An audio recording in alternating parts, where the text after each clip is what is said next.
बिल्कुल फ्रेश और ताज़ा बैगन ली हूँ। इस तरह से बैगन हल्का होना चाहिए और बिल्कुल भी कहीं से भी छेद नहीं होना चाहिए बैगन का अगर भरता बना रहे तो। और इसके ऊपर लगाएंगे सरसों का तेल, जिससे अच्छी तरह से छिलका हट जाए। तो चलिए सरसों का तेल अच्छी तरह से लगा देती हूँ बैगन के ऊपर। तो इस तरह से लगा देती हूँ। अब बैगन देख के लें हल्का भारी, जिससे बैगन अगर हल्का है तो उसमें बीज नहीं है, भारी है तो उसके अंदर बीज है। और लहसुन लेंगे और लहसुन को इसके अंदर डाल दूँगी। तो चीरा लगा देती हूँ पहले बीच से। ये बड़े बड़े लहसुन है तो 2 चीरा लगाऊंगी और जिसमें लहसुन को अच्छी तरह से डाल देती हूँ इस तरह से।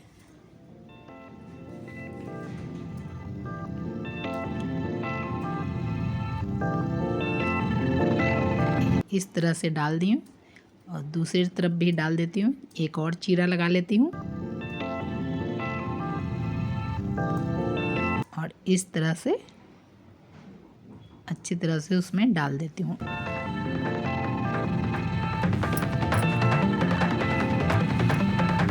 ये तो बड़ा है तो बीच से इसे मैं काट देती हूँ जिससे डालने में आसान हो जाए बैगन के अंदर। ये इस तरह से बस काट दी हूँ तो ये डाल देती हूँ फटाफट से। ये देखिए डल चुका है और एक जगह पे और भी चीरा लगा लेती हूँ। तो 3-4 लहसुन, क्योंकि बड़े बड़े थे इसलिए 3-4 कलियाँ काफ़ी है लहसुन के। तो इस तरह से डाल दी हूँ। ये देखिए अच्छी तरह से। और एक गैस के ऊपर इसे अच्छी तरह से घुमा घुमा के पकाऊंगी जिससे सोंधापन आ जाए। इस तरह से बैगन का भरता बनाते हुए बहुत ही टेस्टी और स्वादिष्ट लगता है।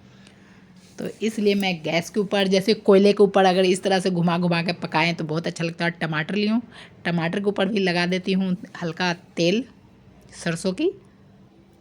तो तेल लगा दी हूँ सरसों का। अब इसे भी पका लेती हूँ अच्छे से, दोनों तरफ से उलट के पुलट के सभी तरफ से पका लूँगी।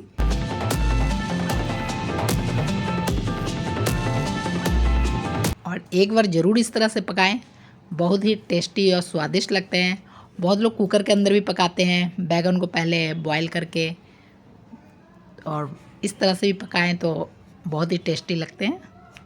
तो इसे उलट पुलट के अच्छी तरह से पका लेती हूँ।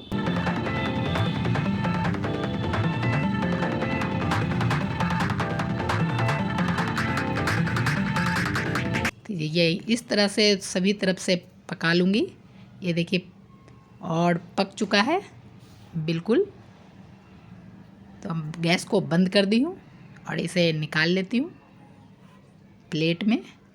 अब बैगन को भी निकाल लेती हूँ और इसके ऊपर के जितने भी छिलके हैं बस पानी के अंदर डालूँगी हाथ और फटाफट से इसके ऊपर के छिलके को छिल दूँगी।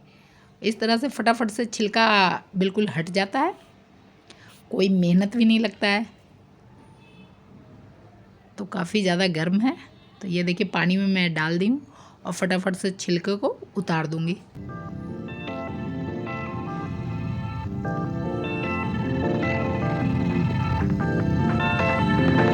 तो इस तरह से फटाफट से उतार लेती हूँ छिलका को।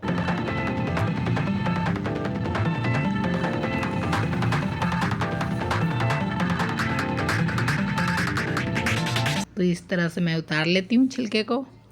और बॉयल करके भी बनाते हैं। तो देखिए उतार ली हूँ सभी छिलकों के और इससे अच्छी तरह से पीस देती हूँ टमाटर लहसुन को। और इस जगह पे मिर्च को भी पीस दूँगी। बैगन में देख लेते हैं कुछ है या नहीं। कुछ भी नहीं है, बिल्कुल साफ़ बैगन थी, क्योंकि ऊपर से बिल्कुल भी छेद ही नहीं था। इसलिए जब भी बैगन लें बिल्कुल छेद नहीं होना चाहिए, बिल्कुल साफ़ और ताज़े बैगन होना चाहिए। तो चलिए इस तरह से मिर्च भी ले ली हूँ और इसे बंद करके अच्छी तरह से पीस दी हूँ।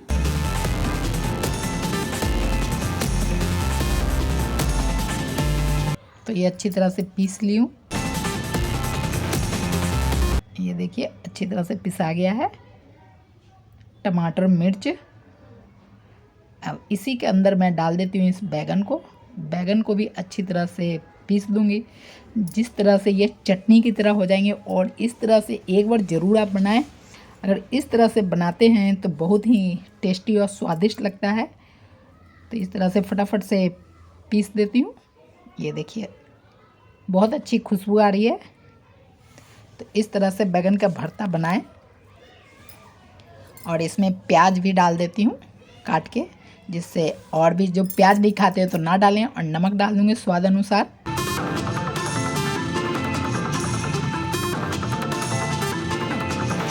और थोड़ा सा सरसों का तेल डालूँगी। और फिर इसे अच्छी तरह से मिक्स कर देती हूँ चम्मच से। देखिए इस तरह से। फिर रोटी के साथ, चावल के साथ, पराठे के साथ, पूड़ी के साथ खाएं। बहुत ही टेस्टी और स्वादिष्ट लगता है। तो एक बार इस तरह से आप ज़रूर बनाएं। तो चलिए मैं तो बना चुकी, आप भी बनाएं। और ये देखिए हमारा लंच तैयार है। तो अगर हमारी ये रेसिपी आपको अच्छी लगी तो लाइक करें, सब्सक्राइब करें, कमेंट करें, शेयर करें। Thank you.